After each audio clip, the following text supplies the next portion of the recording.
بسم اللہ الرحمن الرحیم واتبعوا ما تتلو الشیاطین علی ملک سلیمان واتبعوا پیروی کی انہوں نے ما اس کی جو تتلو پڑھتے تھے شیاطین شیطان علی ملک سلیمان علی من اوپر ملک کی سلطنت سلیمان علیہ السلام کی وما کفر سلیمان اور نہ کفر کیا سلیمان علیہ السلام نے ولکن الشیاطین اور لیکن شیطانوں نے کفر کیا یعلمون الناس السحر یعلمون سکھاتے تھے الناس السحر لوگوں کو جادو وما انزل علی الملکین ببابل ہاروت و ماروت اور جو انزل اتارا گیا علی اوپر الملکین دو فرشتوں کے ببابل بابل میں ہاروت و ماروت ہاروت اور ماروت پر وما یعلمان اور ما یعلمان نہ سکھاتے وہ من احدین کسی ایک کو حتیٰ یہاں تک کہ یقولا وہ دونوں کہتے انما صرف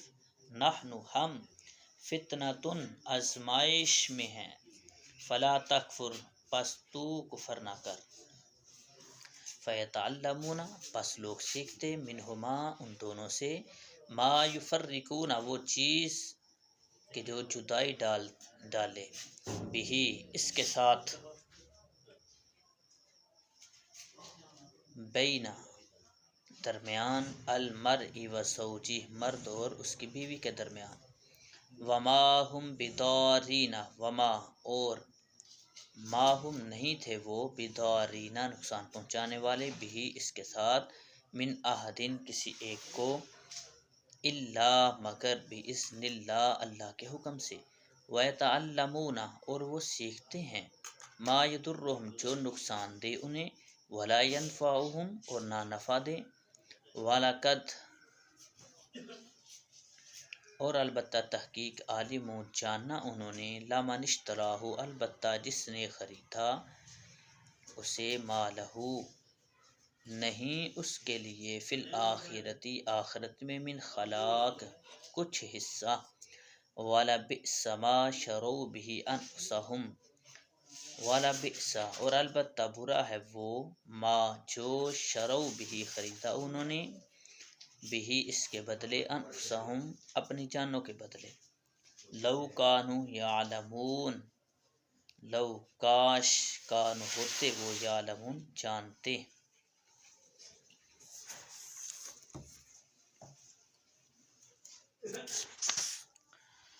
اور یہ سلیمان کے عہد حکومت میں اس جادو کے پیچھے پڑ گئے جو شیاطین پڑھا کرتے تھے اور سلیمان نے کفر نہ کیا بلکہ شیطان کافر ہوئے جو لوگوں کو جادو سکھاتے تھے اور یہ تو اس جادو کے پیچھے بھی پڑ گئے تھے جو بابل شہر میں دو فرشتوں ہاروت اور ماروت پر اتارا گیا تھا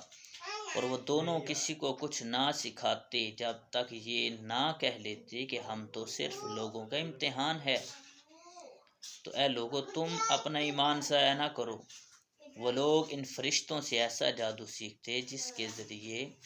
مرد اور اس کی بیوی میں جدائی ڈال دیں حالانکہ وہ اس کے ذریعے کسی کو اللہ کے حکم کے بغیر کوئی نقصان نہیں پہنچا سکتے تھے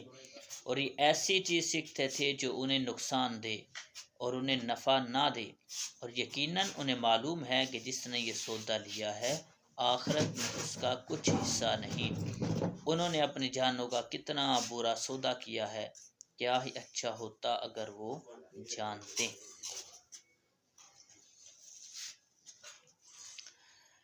اس آیت مبارکہ کا شان نزول یہ ہے کہ حضرت سلیمان علیہ السلام کے زمانے میں بنی اسرائیل جادو سیکھنے میں مشغول ہوئے تو آپ علیہ السلام نے ان کو اس سے روکا اور ان کی کتابیں لے کر اپنی کرسی کے نیچے دفن کر دی حضرت سلیمان علیہ السلام کی وفات کے بعد شیاطین نے وہ کتابیں نکال کر لوگوں سے کہا کہ حضرت سلیمان علیہ السلام اسی کے زور سے سلطنت کرتے تھے۔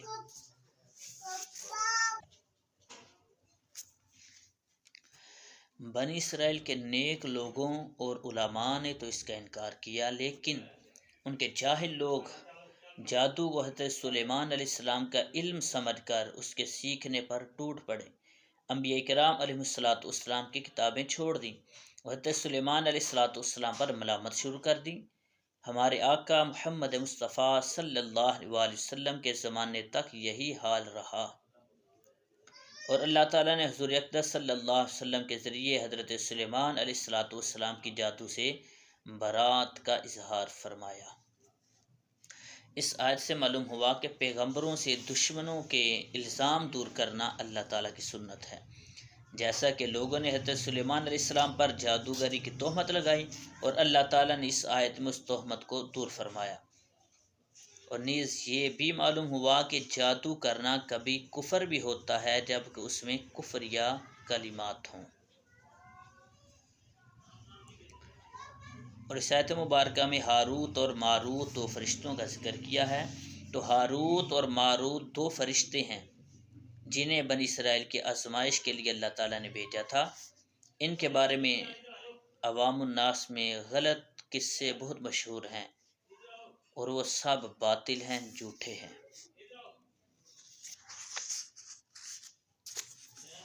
اللہ تعالیٰ نے فرمایا لا یعصون اللہ ما امرہم ویفعلون ما یؤمرون۔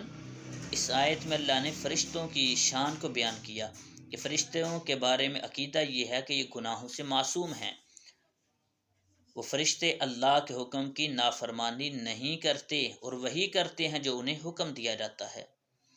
وَهُمْ لَا يَسْتَكْبِرُونَ يَخَافُونَ رَبَّهُمْ مِنْ فَوْقِهِمْ وَيَفْعَلُونَ مَا يُؤْمَرُونَ۔ اور فرشتے غرور نہیں کرتے، وہ اپنے اوپر اپنے رب کا خوف کرتے ہیں اور وہی کرتے ہیں جو انہیں حکم دیا جاتا ہے۔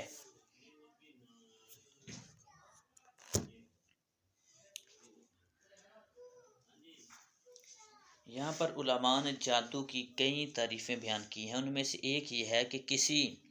شریر اور بدکار شخص کا مخصوص عمل کے ذریعے عام عادت کے خلاف کوئی کام کرنا جادو کہلاتا ہے۔ جادو فرمانبردار اور نافرمان لوگوں کے درمیان امتیاز کرنے اور لوگوں کی آزمائش کے لیے نازل ہوا ہے۔ جو اس کو سیکھ کر اس پر عمل کرے اور اس جادو میں کفریہ کلمات ہوں تو وہ بندہ کافر ہو جائے گا۔ یہاں تین مسئلے جو ہیں وہ بیان کیے گئے ہیں کہ جو جادو کفر ہے اس کا عامل اگر مرد ہو تو اسے قتل کر دیا جائے گا،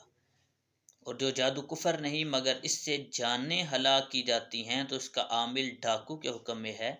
مرد ہو یا عورت، یعنی اس کی سزا بھی قتل ہے۔ اگر جادوگر توبہ کر لے تو اس کی توبہ قبول ہے۔ حدیث مبارکہ میں جادو کی بہت مذمت بیان کی گئی۔ حضور صلی اللہ علیہ وسلم نے فرمایا کہ اللہ تعالیٰ کے نبی حضرت داؤد علیہ السلام رات کی ایک گھڑی اپنے گھر والوں کو بیدار کرتے اور ارشاد فرماتے، اے آل داؤد اٹھو اور نماز پڑھو، کیونکہ اس گھڑی اللہ تعالیٰ جادوگر اور ناحق ٹیکس لینے والوں کے علاوہ ہر ایک کی دعا قبول فرماتا ہے۔ سر حضور علیہ السلام نے ارشاد فرمایا کہ شراب کا عادی، جادو پر یقین رکھنے والا اور قطع رحمی کرنے والا جنت میں داخل نہیں ہوگا۔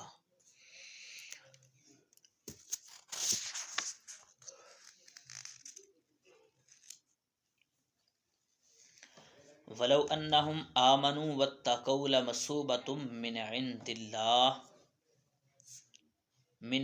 اللَّهِ خَيْرٌ لَوْ كَانُوا يَعْلَمُونَ۔ ولو اور اگر انہم بے شک وہ آمنو ایمان لاتے، واتقوا اور پرہیزگاری اختیار کرتے، اللہ سے ڈرتے، لمثوبۃ البتہ ثواب پاتے، من عند اللہ کے پاس سے، خیر بہتر، لو کانوا یعلمون کاش کہ وہ جانتے۔ اور اگر وہ ایمان لاتے اور پرہیزگاری اختیار کرتے تو اللہ کے یہاں کا ثواب بہت اچھا ہے، اگر یہ جانتے۔ فرمایا گیا اگر یہودی حضور علیہ الصلوۃ والسلام اور قرآن پاک پر ایمان لاتے تو اللہ تعالیٰ کے ہاں اس کا ثواب ان کے لیے بہت اچھا ہوتا، کیونکہ آخرت کی تھوڑی سی نعمت دنیا کی بڑی سے بڑی نعمت سے اعلیٰ ہے۔ یا ایھا الذین آمنوا لا تقولوا رائنا وقولوا انظرنا واسمعوا وللکافرین عذاب علیم، اے ایمان والو لا تقولوا نہ کہو تم رائنا نہ کہو، وقولوا اور کہو تم انصرنا ہم پر نظر فرمائے، نظر رحمت فرمائے، واسمعوا اور غور سے سنو، وللکافرین عذاب علیم اور کافروں کے لیے دردناک عذاب ہے۔ اے ایمان والو رائنا نہ کہو اور یوں عرض کرو کہ حضور ہم پر نظر رکھیں، اور پہلے ہی سے باغور سنو، اور کافروں کے لیے دردناک عذاب ہے۔ اس کا شان نزول یہ ہے کہ جب حضور اقدس صلی اللہ علیہ وسلم صحابہ کرام کو کچھ تعلیم و تلقین فرماتے تو وہ کبھی کبھی درمیان میں عرض کیا کرتے رائنا یا رسول اللہ۔ اس کے معنی یہ تھے کہ یا رسول اللہ ہمارے حال کی رعایت فرمائیے، یعنی کلام اقدس کو اچھی طرح سمجھ لینے کا موقع دیجیے۔ یہودیوں کی لغت میں یہ کلمہ رائنا بے ادبی کا معنی رکھتا تھا، انہوں نے اسی بری نیت سے کہنا شروع کر دیا تو حضرت سعد بن معاذ رضی اللہ تعالیٰ عنہ یہودیوں کی اصطلاح سے واقف تھے۔ آپ نے ایک روز یہ کلمہ ان کی زبان سے سن کر فرمایا اے دشمنان خدا تم پر اللہ کی لعنت ہو، اگر میں نے اب کسی کی زبان سے یہ کلمہ سنا تو اس کی گردن اڑا دوں گا۔ یہودیوں نے کہا ہم پر تو آپ برہم ہوتے ہیں، لیکن مسلمان بھی تو یہی کہتے ہیں۔ اس پر آپ رنجیدہ ہو کر سرکار دو عالم صلی اللہ علیہ وسلم کی خدمت میں حاضر ہوئے تو یہ آیت مبارکہ نازل ہوئی، فرمایا رائنا کہنے کی ممانعت فرما دی گئی، اور اس معنی کا دوسرا لفظ انظرنا کہنے کا حکم دیا کہ انصرنا کہو، یعنی یا رسول اللہ ہم پر نظر رحمت فرمائیں۔ اس آیت سے معلوم ہوا کہ انبیاء کرام کی تعظیم و توقیر، ان کی جناب میں ادب کا لحاظ کرنا فرض ہے، اور جس کلمے میں ترک ادب کا معمولی سا اندیشہ ہو وہ زبان پر لانا منع ہے۔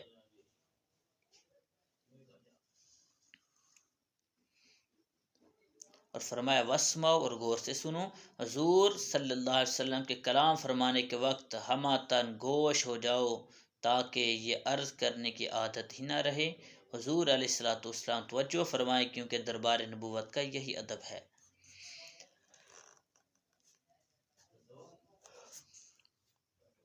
اور فرمایا وللکافرین عذاب علیم کہ کافروں کے لیے دردناک عذاب ہے، یعنی جو یہودی نبی پاک صلی اللہ علیہ وسلم کی توہین کر رہے ہیں، ان کے بارے میں بے ادبی والے الفاظ استعمال کر رہے ہیں، ان یہودیوں کے لیے دردناک عذاب ہے۔ یہاں اس آیت مبارکہ میں اس بات کی طرف اشارہ ہے کہ انبیاء کرام علیہ الصلوۃ والسلام کی بارگاہ میں بے ادبی کرنا یہ کفر ہے۔ ما یود الذین کفروا من اہل الکتاب ولا المشرکین ان ینزل علیکم من خیر من ربکم واللہ یختص برحمتہ من یشاء واللہ ذو الفضل العظیم۔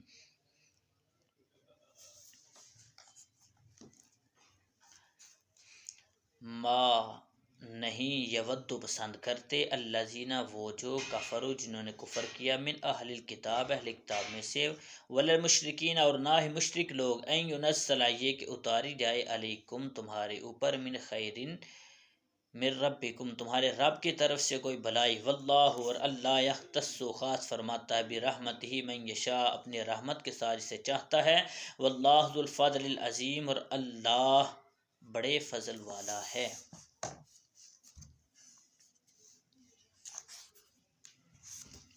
اے مسلمانوں نہ تو اہل کتاب کے کافر چاہتے ہیں اور نہ ہی مشرک کہ تمہارے اوپر تمہارے رب کی طرف سے کوئی بھلائی اتاری جائے، حالانکہ اللہ جسے چاہتا ہے اپنی رحمت کے ساتھ خاص فرما لیتا ہے، اور اللہ بڑے فضل والا ہے۔